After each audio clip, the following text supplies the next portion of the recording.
afternoon. Thanks for taking the time to be with me and to listen to my speech. My name is Steve Ferletti.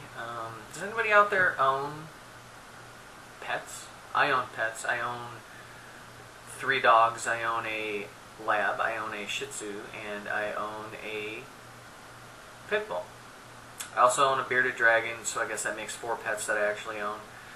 Today we're actually going to talk about the pit bull, the history of the breed, and why they get such a bad rap in the media and why we see so many bad things about them. We're also going to talk about how well behaved they are and why they actually make good family pets. We've all seen the reports on the news about the little kid that gets mauled by a big bad pit bull, but they never really tell the true story about why the dog was that way, why it was treated that way, how it was mistreated by its owners, and how irresponsible the owners truly are. The history of pit bulls go back as far as the Roman period. During this time, most of the dogs were wild and crazy, so they took advantage of this. They had this sport called baiting, and this was part of a pagan worship in honor of the warrior god named Mithras. Jumping ahead to the 1700s, after a while they had done a lot of breeding. There was 2 breeds left over for baiting, called the Bull Poll of Scotland and the Alunt which was actually looked like a Great Dane. Let's jump ahead many years to the 1980s. These dogs, specifically the pit bulls, were coveted by drug dealers and gang members, and they actually became a status symbol within their community to show off dominance within the community. They get such a bad rap because in the media they report all these dog maulings all the time, and with so many pit bulls in America, there's a high number of attacks.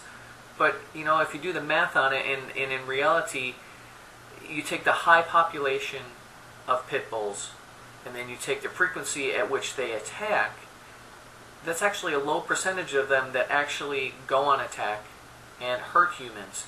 And most of the time, pit bulls don't really go after humans, they go after other dogs. There are 3 breeds that actually are more aggressive than large dogs, and that's the Dachshund, the Chihuahua, and the Jack Russell. Up to 30% of these smaller breeds have attempted to or have bitten other dogs and humans. They more often go after humans than they do other dogs. And we never hear about this because they never report it. Most people will report pit bull attacks over a Chihuahua attack. So pit bulls are always reported, their bites are always reported, due to the fact that the victim gets injured much more substantially than they would from a bite from a Chihuahua or a Jack Russell, or for that matter, a Dachshund. Let me show you some photos of pit bulls and the varieties of them.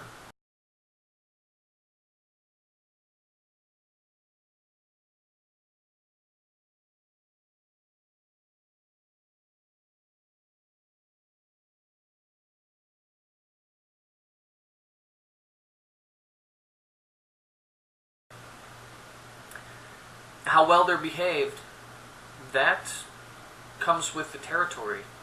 That comes with how well the person trains them, the owner trains them, and as with all other breeds, they're going to act up if they're not trained. If they're trained, they're going to be well behaved. Once they're trained, pit bulls tend to follow their owners to the ends of the earth. They'll do anything for them as long as they know that they are loved. They are great protectors, they're great lovers, they're very affectionate. So let's talk about how they've become a great family pet and how they could become a great family pet. Affection, as I just spoke of. They will lick you to death. Mine licks me to death, loves me to death.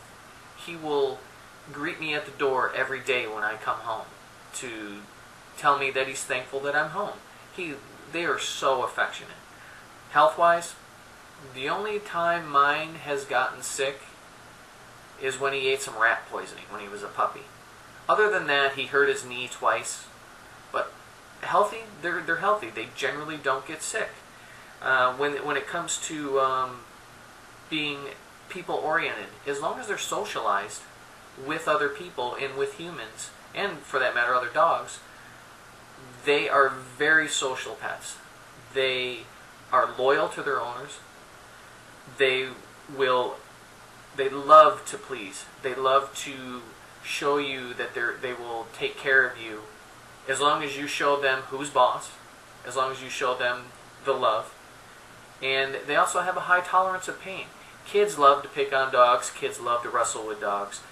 So they have this high tolerance of pain where they can take the abuse from a child and they won't nip at them, they won't attack them as long as they're properly socialized, as long as they're properly trained, just like any dog.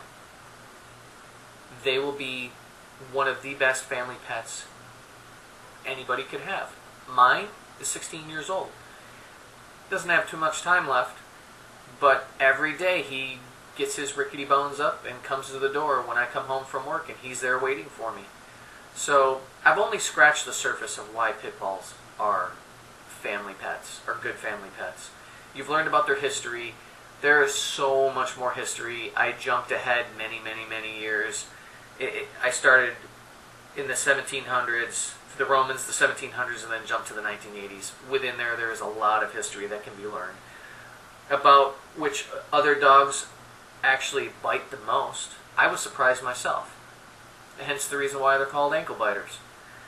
And why they make better pets than other dogs. So the next time you find yourself wanting to get a pet for yourself, or for the kids, or for the family, try taking a look at a pit bull puppy. Because as long as you train them properly, just like any dog, you'll have a wonderful pet, wonderful family pet.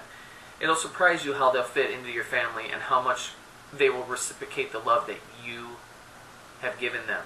I hope you enjoyed listening to me today, and I thank you again for taking the time to learn a little bit about pit bulls.